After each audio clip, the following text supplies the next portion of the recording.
All right, guys, so here's a different mug, little zombie guy, I guess. And I'm gonna start working on his ears. So I have a chunk of clay. So like the eyes, I have a chunk of clay that I'm gonna try to rip into 2 equal parts.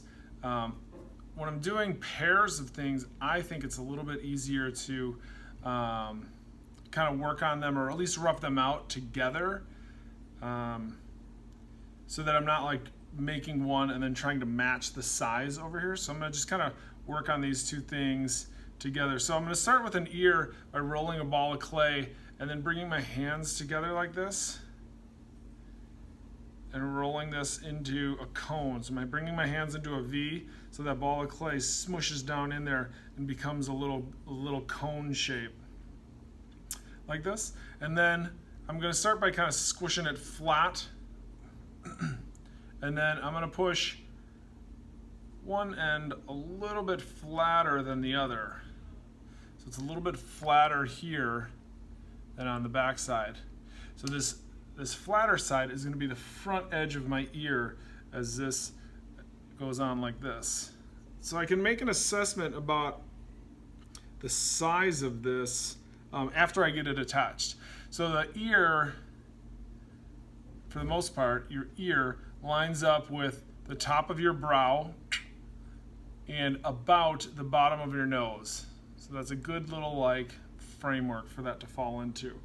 Okay, so I'm gonna start by just kind of roughing these out and getting these attached. So when I'm getting these ears on,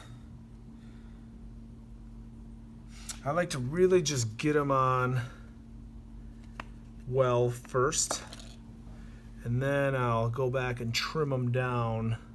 So I like to start with them a little bit bigger. So the front end of the ear kind of blends into the face like this, and the back side of the ear is what sticks out all around up to and over the top like this. So I'm just roughing it out. It's thicker than I need it to be right now. I'm just getting it attached well. Once it's on here really well, then I can start to size it. So I'm smoothing out that joint, that seam, so that it's on here really well. So now I know it's attached. Now what I'm gonna do is just pinch this a little bit and get it to the thickness that I want, so it's not super thick. And once I do that, I get it thinned out, then I'll go for the angle so it's not sticking out quite so much. And then I'm going to trim this thing down. So again, I think a good barometer is the top of the eye right here. So like this, the bottom of the nose, cut that off, boom. And then I can kind of come up with this, come around and get a good curve. So there it is, kind of roughed in.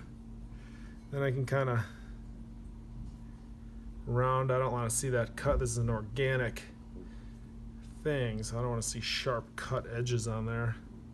So I can kind of smooth that thing out a little bit. Some kind of pinching is those cut corners to start.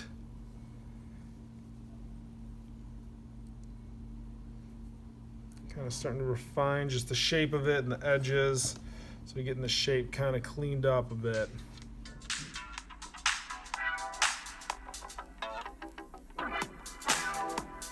Okay, now I'm ready to start working on the inner parts of the ear. So again, I got this attached really well. I got all the seams blended in how I want them, and then I was able to cut this down or thin it out first.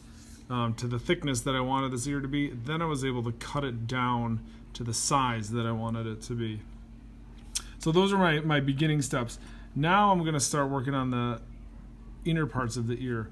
So tools that I like to use are these loop tools, and there's all different kinds. Here's 3 different types with different ends on them. I'm going to use this one because it's a little bit thinner at the top. This end has a nice loop that will be like organic, as opposed to something that's really stiff and kind of has corners on it. So I'm going to start by kind of isolating the middle of the ear, it's just off center. I believe this thing is called the tragus, if I'm correct. Fingers crossed. So I'm going to start by using this loop to kind of come around, and what I do is I cut out a series of C's to just make it kind of generally an ear shape. So I'm starting with isolating this piece, the tragus. Fingers crossed, that's what it is. And I'm kind of working on the area behind it as the lowest part.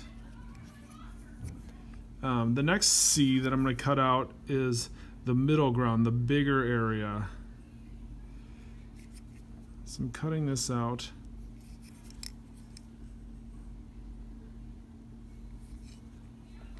So I kind of get behind that like this. So I'm kind of doing a C motion. And then I'm working above this as my middle ground. And then my high ground, this upper ridge of the ear, I'm not going to go deep at all. So I'm going to kind of fade in down here. So leaving the earlobe untouched. So one thing that could be easy to do is to get the ear on like I did in the beginning parts, and then wait a day to let this clay set up. This is really soft clay right now. I mean, it's fresh clay. So it can be a little bit trickier to work with. So if you wait a day, that could make things a lot easier. Let it just firm up a little bit. So I'm just kind of refining those parts of the ear. In my opinion, for this project that we're doing, this doesn't have to be totally anatomically correct ear, but in connection with all these other parts, I think it'll look, if you follow these kind of basic steps, it'll look pretty okay.